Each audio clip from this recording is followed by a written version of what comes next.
these issues. Like, I've done no research at all. I'm a, practicing stand-up. I'm 37. I have no kids. I'm here set coloring with you.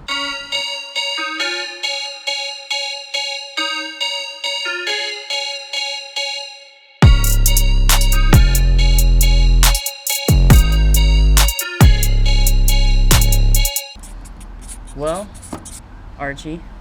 Yeah. Thank you for joining me on our inaugural episode. Oh, this is the first one? Coloring Confidential. Yes, this is the first one.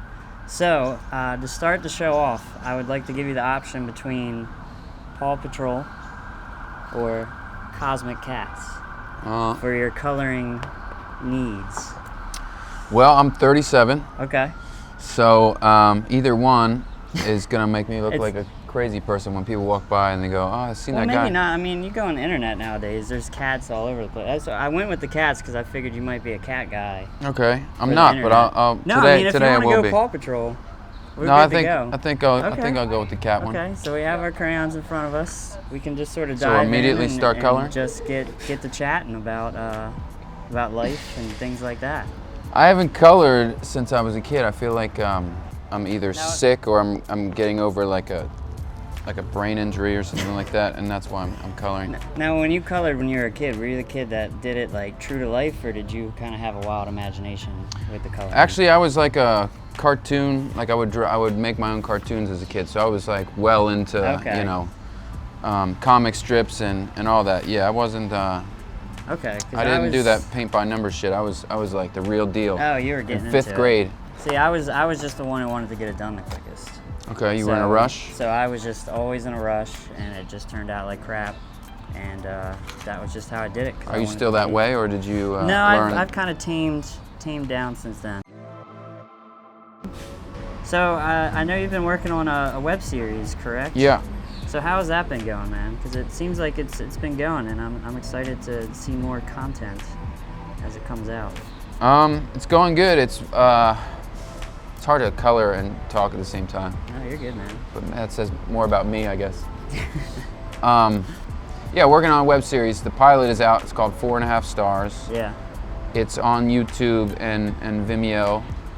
And I'm working with ATB Productions. Yep. And I'm good friends with Joey. Yeah, you know Joey. Me and Joey put this thing together with a lot of help from a lot of other people. Yeah. It's about this Airbnb. It's about this guy that lives in the Airbnb. My character lives in the laundry room. He's like the cleaning guy, which is based on a true story. I lived in this Airbnb. I lived in the laundry room when I quit my job to do comedy. Mm-hmm. But in the show, I'm not a comic. Okay. I'm just some idiot that lives in the laundry room.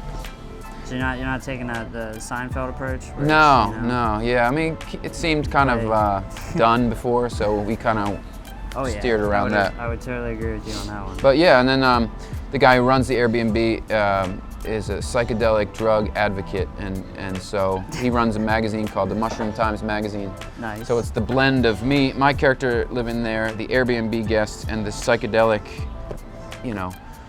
online magazine that throws events. And so all those themes.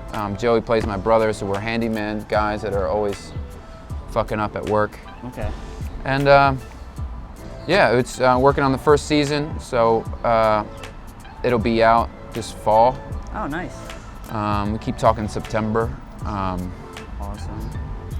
So how many episodes have you guys gotten in the can, I guess? It's going to be 5 total. Most of it's shot already. It's my first project doing anything like that, so I mean, I truly have no idea what I'm doing. But I have a theory that no one knows what they're doing, unless you're doing surgery, like those guys know what they're doing, but... I would hope so. Yeah, I would hope so. Most Depends on where you go. Most of the time.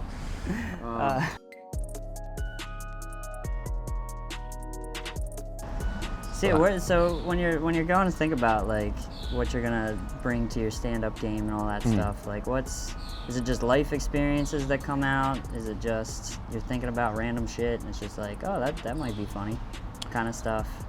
Well, I mean, I'm still trying to figure it out. Like I said, it was just 4 years, so I really believe that you got to put in 10 years into this thing before things start clicking. So I started out by sort of making assessments and judgments on the world, you know, and saying, well, I think this is funny, I think that's funny.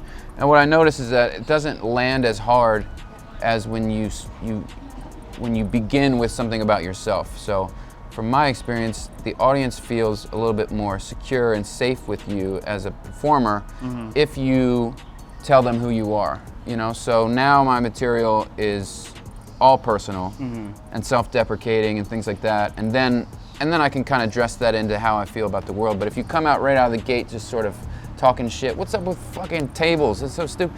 You know, they're kind of like, whoa, why are you saying that? And so from my experience, you have to explain yourself, you know? So that's what I'm kind of getting into now. And yeah, I don't really write material. I just kind of, I'll have an idea. I'm always just a jotter, so I constantly jot things down. And then I go up and I just try to figure it out, just try to work it out. And I record all my sets, so then on stage, I'm like sort of figuring it out, you know? Yeah, so you can kind of look back on it and just be like, this, that, the other thing could be better, kind of stuff. Yeah, because you need the audience reaction there. I can't write jokes. I can't write like, oh, this is going to be really funny. Yeah, like that's definitely going to land.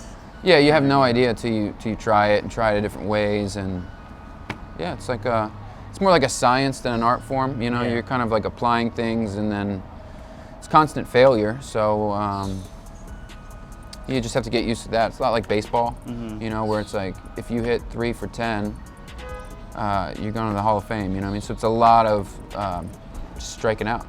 Yeah, I'm just lucky to have found it because I spent, you know, I'm 37, so it's pretty late in life to be starting a new hobby. And I spent many years doing nothing, and I remember, you know, that feeling of just not doing shit, you know, just being stuck and wanting to be creative. So it was really just an opportunity that once it came, I was like, okay, I gotta stick with this.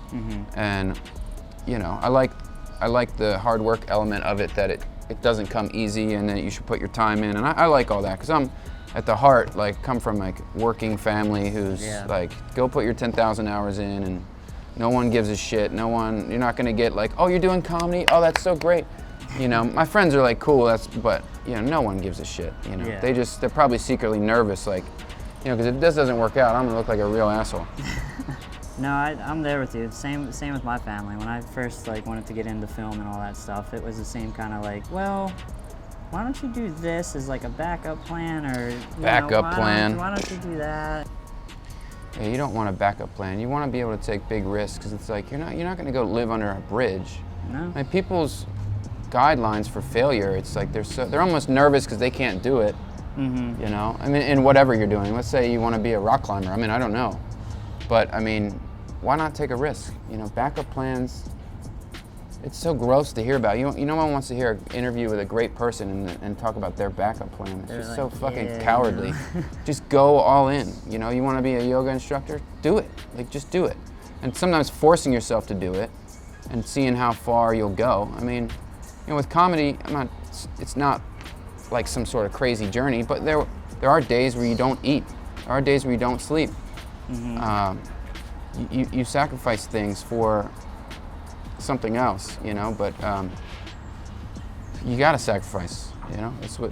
So if you're trying to make an album, nobody wants to hear your album while you guys were at work making, you know, we want to hear people working hard in the studio or whatever, and no matter what you're doing, particularly in art, because there's a lot of half-assed, oh, I did this in my spare time, yeah, whatever. What about, like, you know, I see a lot of times now where you get people who like do something and it's like, well, so I'm trying it, so don't judge me too hard on that. Yeah. I hate that. Drives me Oh, you're getting up a judged, wall. yeah.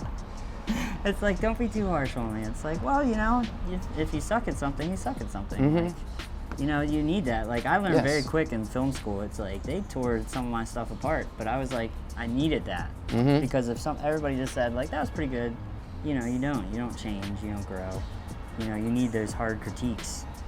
I had a bit about it in the thing you taped about, when I was in a band, you know, I mean, I had a bunch of friends that were just telling me, yeah, it was a good job, you know?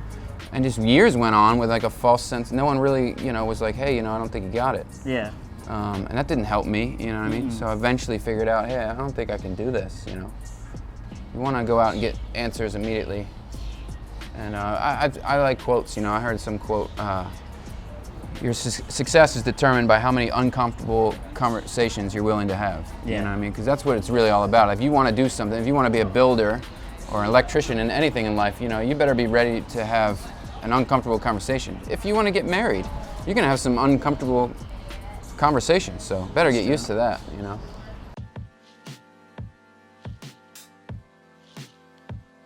So any last thoughts or anything like that before we wrap up? Any with last our thoughts?